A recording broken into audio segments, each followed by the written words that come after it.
₹1200 ಪಿಂಚಣಿಲಿ ಜೀವನ ಮಾಡಕ್ಕಾಗಲ್ಲ. ಇವತ್ತು ಸುಮಾರು ಜನ ಇವತ್ತು ಸಮಾಜ ಸೇವಕರು ಅಂಗವಿಕಲರಿಗೆ ನೆರವಾಗಿದ್ದಾರೆ. ಇನ್ನ ವಯಸ್ಸಾದವ್ರಿಗೆ ಏನಿದೆ, ಇವತ್ತು ನಾನೊಂದು ಬಸ್ಸಲ್ಲಿ ನಿಂತ್ಕೊಂಡಿದ್ದೀನಿ. ಒಂದು 70-75 ವಯಸ್ಸಾಗಿರೋರು ಬಸ್ಸಲ್ಲಿ ಕುಂತಿದ್ರೆ 30 ವರ್ಷದವನಿಗೆ ಸೀಟ್ ಬೇಕು, 70 ವರ್ಷದವ್ನು ನಿಂತ್ಕೊಂಡು ಹೋಗ್ಬೇಕು. ಆ ಸ್ಥಿತಿ ಇದೆ. ಇವತ್ತು ಒಬ್ರು ಹಿರಿಯರಿಗೆ ನಾವು ಗೌರವ ಕೊಡಬೇಕು. ಒಂದು ಅಂಗವಿಕಲರಂದ್ರೆ ಇವಾಗ ನಮ್ಗೆ 2 ಕಾಲು ಚೆನ್ನಾಗಿದೆ ಸರ್, ನಾನು ಹೊಸ ವರ್ಷಕ್ಕೆ ಹೋಗಿ ಏನಾದ್ರು ತಿನ್ಬೋದು. ಅಂಗವಿಕಲರಿಗೆ ನಾವು ಇದ್ದೀವಿ ಅನ್ನೋ ಒಂದು ಧೈರ್ಯ ಬೇಕಲ್ವಾ? ಹಲೋ ಹಾಯ್ ನಮಸ್ಕಾರ ವೀಕ್ಷಕರೇ, ಹೇಗಿದ್ದೀರಿ ಎಲ್ರು? ನಾನು ನಿಮ್ಮ ಶಯಾನ್. ವೀಕ್ಷಕರೇ, ಕೆಂಗೇರಿ ಉಪನಗರದ ಪಾರ್ಕ್ ನಲ್ಲಿ ನಾನಿದ್ದೇನೆ. ವೀಕ್ಷಕರೇ, ಅಖಿಲ ಕರ್ನಾಟಕ ಅಂಗವಿಕಲರ ಸೇವಾ ಟ್ರಸ್ಟ್ ವತಿಯಿಂದ ಒಂದು ವಿಶೇಷವಾದ ಒಂದು ಕಾರ್ಯಕ್ರಮ ಹಮ್ಮಿಕೊಳ್ಳಲಾಗಿದೆ. ಓರ್ವ ಅತಿಥಿ ನನ್ನ ಜೊತೆ ಇದ್ದಾರೆ, ಮಂಜುನಾಥ್ ಸ್ವಾಮೀಜಿ ಅವರು ನನ್ನ ಜೊತೆಗೆ ಈ ಕಾರ್ಯಕ್ರಮದ ಕುರಿತು ಮಾತನಾಡಲಿದ್ದಾರೆ. ಸರ್ ನಮಸ್ತೆ. ನಮಸ್ಕಾರ ಸರ್, ಮೊಟ್ಟ ಮೊದಲನೇದಾಗಿ ಯಾವ ಒಂದು ಕಾರ್ಯಕ್ರಮ ತಾವು ಆಯೋಜನೆ ಮಾಡ್ತಿದ್ದೀರಾ, ಯಾವುದಕ್ಕಾಗಿ ಮಾಡ್ತಿದ್ದೀರಾ ಸರ್? ಸರ್, ಇದು ಒಂದು ಅಂಗವಿಕಲರ ಸೇವಾ ಟ್ರಸ್ಟ್ ಅಂತ ಹೇಳಿ. ಇದಕ್ಕೆ ಸಂಸ್ಥಾಪಕರು ತರುಣ್ ಪ್ರಸಾದ್ ಅವರು, ರಾಜ್ಯಾಧ್ಯಕ್ಷರು ಡಾಕ್ಟರ್ ವೆಂಕಟಾಚಲಪತಿ ಅವರು, ಗೌರವ ಅಧ್ಯಕ್ಷರು ಸೈಯದ್ ಅಹಮದ್ ಅವರು. ಇವರೊಂದು ತುಂಬಾ ಒಂದು ಒಳ್ಳೆ ಕೆಲಸ ಮಾಡ್ತಾ ಇದ್ದಾರೆ.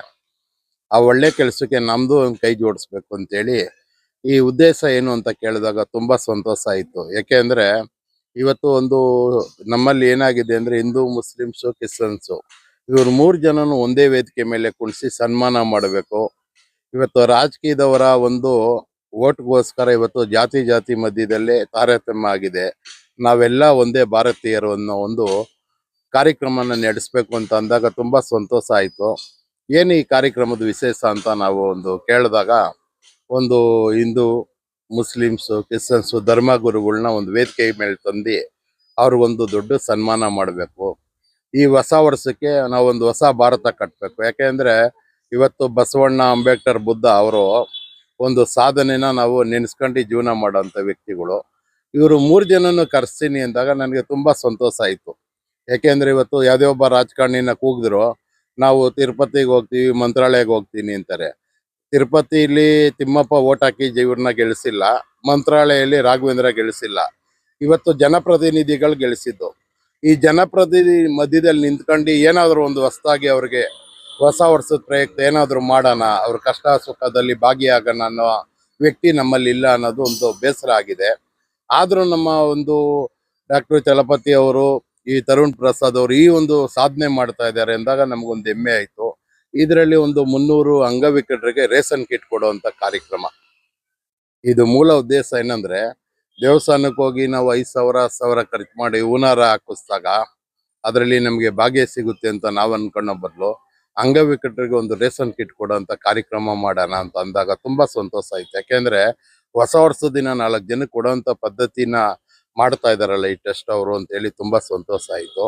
ಇದ್ರ ಮೂಲ ಉದ್ದೇಶ ಏನಂದ್ರೆ ಸರ್, ನಮ್ಮಲ್ಲಿ ಅಂಗವಿಕಲರಿಗೆ ನಿಮ್ಮ ಹಿಂದೆ ನಾವಿದ್ದೀವಿ ಅನ್ನೋ ಒಂದು ಉದ್ದೇಶ. ನಾವು ಯಾವುದೇ ಒಂದು ಜಾತಿ, ಒಂದು ಧರ್ಮದಲ್ಲಿ ನಾವು ಎಲ್ಲರೂ ಒಗ್ಗಟ್ಟಾಗಿ ನಾವೊಂದು ಒಳ್ಳೆ ಭಾರತ ಕಟ್ಟೋಣ. ಯಾಕೆಂದ್ರೆ ಇವತ್ತು ಒಂದು ಮಗುಗೆ 2 ಲಕ್ಷ 3 ಲಕ್ಷ ಫೀಸ್ ಇದೆ. ಒಂದು ಎಜುಕೇಶನ್ ಕೊಡ್ಸಕ್ ಆಗ್ತಾ ಇಲ್ಲ ತಂದೆ ತಾಯಿ ಕೈಲಿ. ಇವತ್ತು ಯಾವ ರೀತಿ ಇದೆ ಅನ್ನೋದು ನಿಮಗೆ ಗೊತ್ತು. ಒಂದು ಹಾಸ್ಪಿಟ್ಲಿಗೆ ಹೋದ್ರೆ 5ರಿಂದ 10 ಲಕ್ಷ ಬೇಕು. ಇನ್ನಾದ್ರೂ ನಾವು ಒಂದಾಗಬೇಕು. ಯಾಕೆಂದ್ರೆ 2000 ಇವತ್ತು 40 ವರ್ಷ 30 ವರ್ಷಕ್ಕೆ ಮಕ್ಕಳನ್ನ ಕಳ್ಕೊಳ್ಳೋ ಅಂತ ತಂದೆ ತಾಯಿ ಇದ್ದಾರೆ. ಅಂತ ಒಂದು ಕಾಲದಲ್ಲಿ ಇನ್ನಾದ್ರೂ ಪುಣ್ಯದ ಕಾಲ ಬರಲಿ. 2026ಕ್ಕೆ ಹೊಸ ವರ್ಷಕ್ಕೆ ನಾವೆಲ್ಲ ಒಂದೇ ಅನ್ನೋ ಒಂದು ಭಾವನೆ ಜನದಲ್ಲಿ ಬರಲಿ. ಯಾಕೆಂದ್ರೆ ಇವತ್ತಿದ್ದವರು ನಾಳೆ ಇಲ್ಲ. ಒಂದು ಒಳ್ಳೆ ಕೆಲಸ ಮಾಡೋ ಅಂತ ಕಾರ್ಯಕ್ರಮನ ಹಮ್ಮಿಕೊಂಡಿದ್ದಾರೆ. ಇದರಲ್ಲಿ ಎಲ್ಲ ಒಂದು ಚಲನಚಿತ್ರ ನಟರು, ಸಾಯಿ ಪ್ರಕಾಶ್, ಈ ತರ ಒಂದು ಗೌರವಿತ ನಟರು ಒಂದು 10 ಜನ, ಅವ್ರಿಗೊಂದು ಸನ್ಮಾನ ಕಾರ್ಯಕ್ರಮ. ಆಮೇಲೆ ರಾಜಕೀಯ ಮುಖಂಡರು, ನಮ್ಮ ಕ್ಷೇತ್ರದ ಶಾಸಕರು, ಹಾಲಿ ಶಾಸಕರು, ಪ್ರತಿಯೊಬ್ಬರು ಇಲ್ಲಿ ನಾವು ಯಾವುದೇ ಒಂದು ಪಕ್ಷ ಆ ಥರ. ಯಾಕೆಂದ್ರೆ ಇದು ಒಂದು ಹೊಸ ವರ್ಷ ಕಾರ್ಯಕ್ರಮದಿಂದ ಯಾವುದೇ ಒಂದು ಪಕ್ಷದಲ್ಲಿ ಸಿದ್ಧಾಂತದಲ್ಲಿ ಕಾರ್ಯಕ್ರಮ ಅಲ್ಲ. ಇದು ಅಂಗವಿಕಲರಿಗೆ ಎಲ್ಲರೂ ನೆರವಾಗುವಂಥ ಕಾರ್ಯಕ್ರಮ. ಎಲ್ಲ ಶಾಸಕರು, ಆಮೇಲಿಂದ ನಮ್ಮ ಜಿಲ್ಲಾ ಪಂಚಾಯಿತಿ ಸದಸ್ಯರು, ಸಮಾಜ ಸೇವಕರು ಪ್ರತಿಯೊಬ್ಬರೂ ಆಹ್ವಾನ ಕೊಟ್ಟಿದ್ದೀವಿ. ನಮ್ಮ TV ಮಾಧ್ಯಮದವರು ಎಲ್ಲರೂ ಸೇರಿ ಇದೊಂದು ದೊಡ್ಡ ಕಾರ್ಯಕ್ರಮ ಮಾಡಿಕೊಡ್ಬೇಕು ಅಂತ ನಿಮ್ಮಲ್ಲಿ ನಾನು ಕೇಳ್ಕೊತೀನಿ.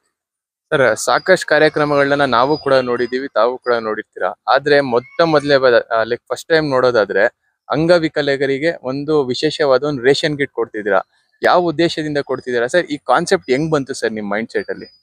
ಸರ್ ಇವತ್ತು ನನಗೆ ಮೆಟ್ಲೆಕ್ಕಾಗಲ್ಲ ಸರ್. ಇವತ್ತು ನಾನು ಆ ಒಂದು ಆಟೋಯಿಂದ ಇಳಿಯಕ್ಕಾಗಲ್ಲ, ಮೆಟ್ಲೆಕ್ಕಾಗಲ್ಲ, ನನಗೆ ಆ ನೋವಿದೆ.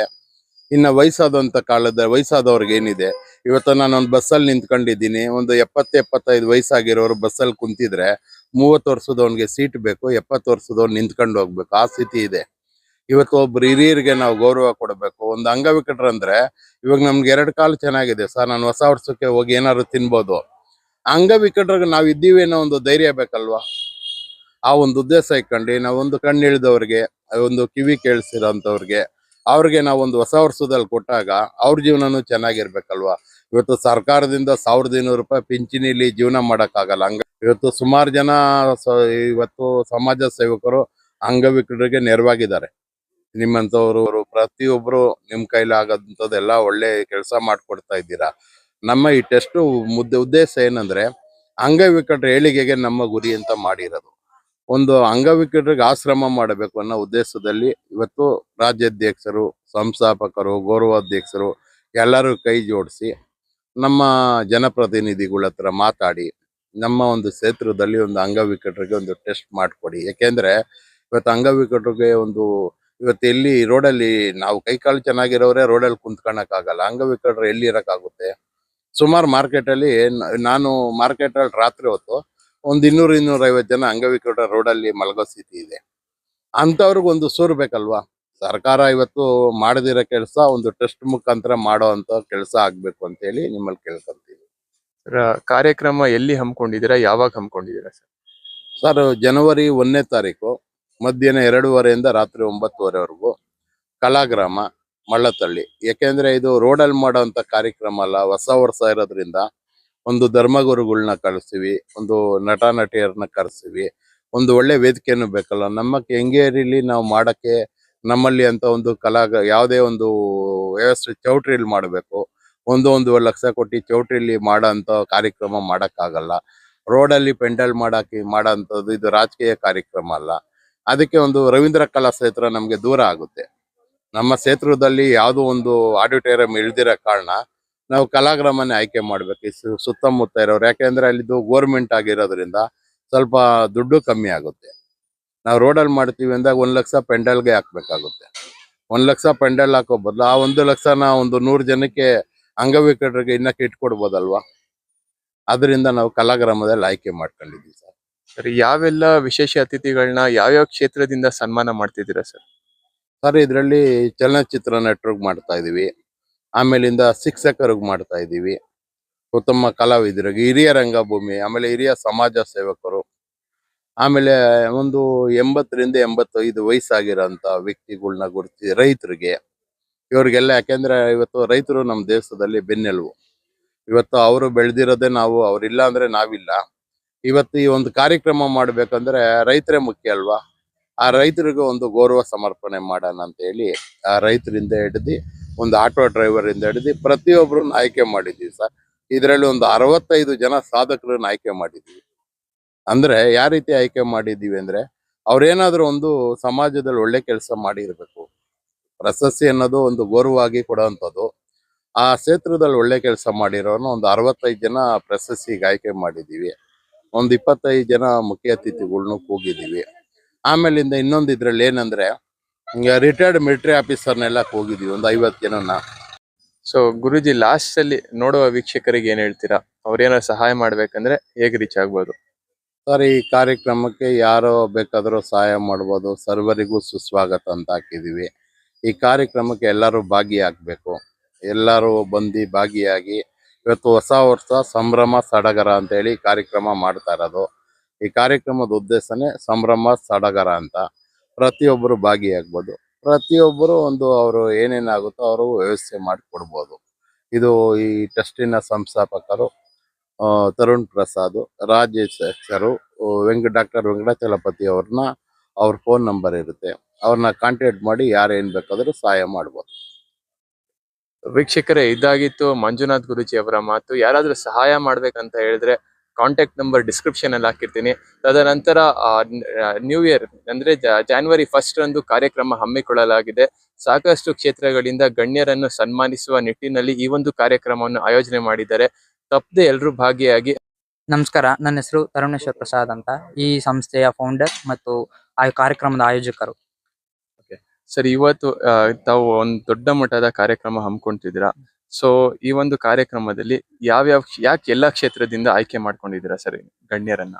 ಸರ್, ಏನು ಈ ಕ್ಷೇತ್ರದಲ್ಲಿ ಅಂತಂತ ಯಾವ್ದು ಮುಖ್ಯ ಇಲ್ಲ. ಏನು ಅಂತಂದ್ರೆ ನೀವು 2025 ಮತ್ತೆ ಪ್ರೀವಿಯಸ್ ಇಯರ್ಸ್ ಏನೇ ನೋಡಿದ್ರು ನೀವೆಲ್ಲದ್ರಲ್ಲೂ ಇಷ್ಟು ದಿನ ಏನ್ ಸಾಧನೆ ಮಾಡಿರ್ತೀರಲ್ಲ, ಅದನ್ನೆಲ್ಲ ಗುರುತಿಸಿ ಒಂದು ಯಾವ್ದಾದ್ರು ಒಂದು ವೇದಿಕೆ ಕಾರ್ಯಕ್ರಮದಲ್ಲಿ ಅವ್ರಿಗೊಂದು ಸನ್ಮಾನ ಮಾಡೋದೇ ಆಗ್ಲಿ, ಅವ್ರನ್ನ ಏನು ಒಂದು ಪ್ರೋತ್ಸಾಹ ಕೊಡೋದೇ ಆಗ್ಲಿ, ಅದನ್ನ ನಮ್ಮ ಕಾರ್ಯಕ್ರಮದಿಂದ ಮಾಡೋಣ ಅಂತ ನಾವು ಹಮ್ಮಿಕೊಂಡಿದೀವಿ. ಮತ್ತೆ ಏನು ಅಂತಂತಂದ್ರೆ, ಈಗ ಯಾರಾದ್ರೂ ಒಬ್ರು ನೀವು ಮಾಡಿರೋ ಸಾಧನೆನ ಗುರುತಿಸಿದ್ರೇನೆ ಅವ್ರಿಗೂ ಒಂದು ತೂಕ ಬರುತ್ತೆ. ಅದಕ್ಕೋಸ್ಕರ ಅಂತ ಅನ್ಬಿಟ್ಟು ನಮ್ಮ ಈ ಕಾರ್ಯಕ್ರಮದಿಂದ ಹಮ್ಮಿಕೊಂಡಿದೀವಿ ಸರ್. ತಾವು ಯುವಕರಿದ್ದೀರಾ, ಮೊಟ್ಟ ಮೊದಲನೇದಾಗಿ ಕಾರ್ಯಕ್ರಮವನ್ನು ಆಯೋಜನೆ ಮಾಡ್ತಿದ್ದೀರಾ ಅಥವಾ ಮೊದಲೆಲ್ಲ ಮಾಡಿದ್ದೀರಾ? ಸರ್, ಮುಂಚೆ ಎಲ್ಲಾನು ಆಯೋಜನೆ ಮಾಡಿದೀನಿ, ಬಟ್ ಇದೊಂದು ಬೇರೆ ರೀತಿಯಾದ ಒಂದು ಜವಾಬ್ದಾರಿ. ಯಾಕೆ ಅಂತಂದ್ರೆ ಅಂಗವಿಕಲರ್ ಸೇವಾ ಟ್ರಸ್ಟ್ ಅನ್ನೋದು ಒಂದು ದೊಡ್ಡ ಜವಾಬ್ದಾರಿನೇ. ಅವ್ರಿಗೋಸ್ಕರ ಅಂತಾನೆ, ಅಂಗವಿಕಲರಿಗೆ ಅಂತಾನೆ ಹೊಸದಾಗಿ ಮಾಡ್ತಾರೆ ಟ್ರಸ್ಟ್ ನಿಂದ.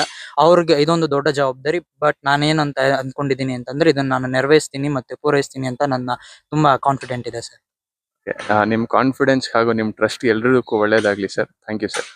ನಿಮ್ಗೂ ಅಷ್ಟೇ ಸರ್. ಸೊ ಟ್ರಸ್ಟಿನ ಮತ್ತೋರ್ವ ಸದಸ್ಯರು ಹಾಗೂ ರಾಜ್ಯಾಧ್ಯಕ್ಷರಾದ ಚಲಪತಿ ಅವರು ನನ್ನ ಜೊತೆ ಇದ್ದಾರೆ. ಸರ್, ನಮಸ್ಕಾರ. ನಮಸ್ತೆ ಸರ್, ಕಾರ್ಯಕ್ರಮದ ಕುರಿತು ಒಂದ್ 2-3 ವಾಕ್ಯದಲ್ಲಿ ಹೇಳೋದಾದ್ರೆ? ಈಗ ನಮ್ಮ ಮಂಜುನಾಥ ಸ್ವಾಮಿಯವರು ಈ ಅಂಗವಿಕಲರ ಟ್ರಸ್ಟಿಗೆ ಅಂತ ಒಂದು 300 ಜನಕ್ಕೆ ಕಿಟ್ ಕೊಡೋ ಕಾರ್ಯಕ್ರಮ 1ನೇ ತಾರೀಕು ಇಟ್ಕೊಂಡಿದಾರ. ನಮ್ಗೆ 1ನೇ ತಾರೀಕು ಯಾಕೆ ಸ್ವಾಮಿ 1ನೇ ತಾರೀಕು ಬೇರೆ ದಿವಸ ಇಟ್ಕೊಂಬೋದಲ್ಲ ಅಂತ. ಈಗ 1ನೇ ತಾರೀಕು ಕೊಟ್ರೆ ಬಹಳ ವಿಶೇಷ. ಆಮೇಲೆ ನಮ್ಮ ಜಾತಿ ಭೇದ ಇಲ್ದರ ಹಿಂದೂ, ನಮ್ಮ ಕ್ರಿಶ್ಚಿಯನ್, ಮುಸ್ಲಿಂ ಗುರುಗಳನ್ನ ಕರೆಸಿ ಅವತ್ತೊಂದು ಉದ್ಘಾಟನೆ ಮಾಡೋದು ಇದೆಯಲ್ಲ, ಎಲ್ಲರಿಗೂ ಸರಿಯವರಿಗೂ ಸಮ ಅಂತ ಹೇಳಿ ಒಂದು ಇದ್ ಮಾಡ್ತಾ ಇದಾರೆ. ಅದಕ್ಕೆ ನಮಗೂ ಒಂಥರ ಖುಷಿ ಆಯ್ತು. ಸರಿ, ಒಂದ್ ಸಮಯ ಕರೆಕ್ಟ್ ಎಲ್ಲಿ ಮಾಡೋಣ, ಮಲ್ಲತ್ತಳ್ಳಿ ಕಾರ್ಯಕ್ರಮದಲ್ಲಿ ಮಾಡಿದ್ರೆ ಒಳ್ಳೇದಲ್ಲ ಅಂತಂದೆ. ಅಲ್ಲೇ ಮಾಡೋಣ ಅಂತ ಹೇಳಿ ಎಲ್ಲ ಒಂದು ಹಮ್ಮಿಕೊಂಡು ಮಾಡೋಣ ಅಂತ ಪ್ರಾರಂಭ ಮಾಡ್ಬಿಟ್ಟಿದ್ವಿ. ಇನ್ನೇನು ಒಂದ್ 4-5 ದಿವಸ ಇದೆ. ಆಲ್ರೆಡಿ ಯಾರಿಗೆಲ್ಲ ನಮ್ಮ ಶಾಸಕರು ಎಸ್ ಸೋಮಶೇಖರ್ಗೆ, ಆಮೇಲೆ ನಮ್ಮ ಲೇಔಟ್ ಕೃಷ್ಣಪ್ಪ ಅವರು, ಆಮೇಲೆ ನಮ್ಮ ನಾಗಲಕ್ಷ್ಮಿ ಚೌಧರಿ, ಆಮೇಲೆ ನಮ್ಮ ಕ್ಷೇತ್ರ ನಗರ ಕ್ಷೇತ್ರ ಹನುಮಂತರಾಯ ಕುಸುಮ ಅವ್ರಿಗೂ ಇನ್ವೈಟ್ ಮಾಡಿದ್ವಿ. ಅವರು ಎಲ್ಲ ಮಾಡೋದು ಒಳ್ಳೆ ಕಾರ್ಯಕ್ರಮ ಮಾಡ್ತಾ ಇದೀನಿ ಅಂತ ಬಹಳ ಒಂದು ಎಲ್ಲರೂ ಪ್ರೋತ್ಸಾಹ ಕೊಟ್ಟಿದ್ದಾರೆ. ಆಮೇಲೆ ನಮ್ದು ಇದು ಪಕ್ಷ ಅಂತ ಭೇದ ಭಾವ ಇಲ್ದಾರ ನಾವು ಮಾಡ್ತಾ ಇರೋದು ಎಲ್ಲ ಒಂದು ಸರಿ ಸಮ ಅಂತ ಮಾಡ್ತಾ ಇದೀವಿ. ಎಲ್ಲರೂ ನಮ್ಗೆ ಒಳ್ಳೆ ಕಾರ್ಯಕ್ರಮ ಮಾಡ್ತಾ ಇದೀರ ಅಂತ ಸಮಾಜ ಸೇವಕರು ಅವರು ಇವರೆಲ್ಲ ನಮ್ಗೆ ಗೌರವ ಕೊಟ್ಟು ಇದ್ ಮಾಡ್ತಾ ಇದ್ದಾರೆ. ಸೊ ವೀಕ್ಷಕರೇ, ಈ ಕಾರ್ಡ್ ಅನ್ನ ನನ್ನ ಡಿಸ್ಪ್ಲೇ ಮಾಡ್ತೀನಿ. ತಾವು ನೋಡಿ, ಇನ್ವಿಟೇಷನ್ ಅಲ್ಲಿ ಮುಸ್ಲಿಂ, ಹಿಂದೂ, ಸಿಖ್ ಅಂತ ಹೇಳಿದ್ರೆ ಸ್ವಾಮೀಜಿಗಳು ಇದ್ದಾರೆ, ಪಾದ್ರಿಗಳು ಇದ್ದಾರೆ, ಮುಸ್ಲಿಂ ಧರ್ಮ ಗುರುಗಳು ಕೂಡ ಇದ್ದಾರೆ. 3 ಜನನು ಸೇರಿ ಈ ಒಂದು ಕಾರ್ಯಕ್ರಮವನ್ನ ಉದ್ಘಾಟನೆ ಮಾಡ್ತಿದ್ದಾರೆ. ಸಂದೇಶ ಒಂದೇ, ಎಲ್ರು ಕೂಡ ನಾವೆಲ್ಲ ಒಂದೇ, ನಮ್ಮಲ್ಲಿ ಜಾತಿ ಭೇದ ಭಾವ ಇಲ್ಲ ಅಂತ ಈ ಒಂದು ಸಂದೇಶವನ್ನು ಕೊಡ್ತಿದ್ದಾರೆ ಈ ಒಂದು ಕಾರ್ಯಕ್ರಮದ ಮುಖಾಂತರ. ತಾವಿನ್ನೂ ಕೂಡ ನಮ್ಮ ಚಾನೆಲ್ ಅನ್ನ ಸಬ್ಸ್ಕ್ರೈಬ್ ಮಾಡಿಲ್ಲ ಅಂದ್ರೆ ಈ ಕೂಡಲೇ ಚಾನೆಲ್ ಅನ್ನ ಸಬ್ಸ್ಕ್ರೈಬ್ ಮಾಡಿ, ವಿಡಿಯೋವನ್ನ ಲೈಕ್ ಮಾಡಿ, ತಪ್ಪದೆ ಶೇರ್ ಮಾಡಿ. ಧನ್ಯವಾದ.